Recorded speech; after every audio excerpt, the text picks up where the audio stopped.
አፄ ቴዎድሮስ በፈረስ እየሄዱ አሉ። አንድ ጊዜ አንዱ ሰው ሰክሮ ጌታው ይሄ ፈረስ ይሸጣል?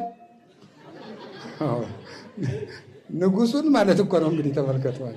እና ሰው ሲሰክር እኮ ንጉስ ሁሉ ነው። እዛ ይሄ አርበኞቹ ይሄ የውሻ ሬሳ ንጉሱን እንዲህ ይላል እንበለው አሏቸው። ታውት ነገ ነው የምናነጋገረው፣ አሁን እሱ አይደለም ማለት። በበነጋው እናበሉት አሉ። መጣ። ፈረሱን ግዛኝ አሉት። ብያለሁ እንዲህ አለ። አዎ ብለሃል።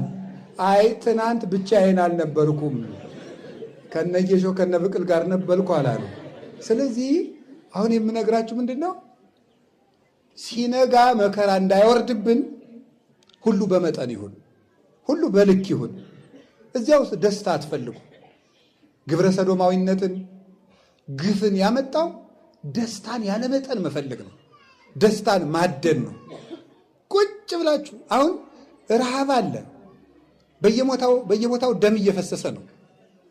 ግን ቁጭ ብላችሁ ጃምቦ ሀውሱ ቁጭ ብላችሁ የምታመሹ ወንድሞቻችን፣ የዚህ ዘመን ወጣት ሲያወራ ምን ይላል? በሰላም ነው ይላል። ነውር አይደለም? ነውር ነው።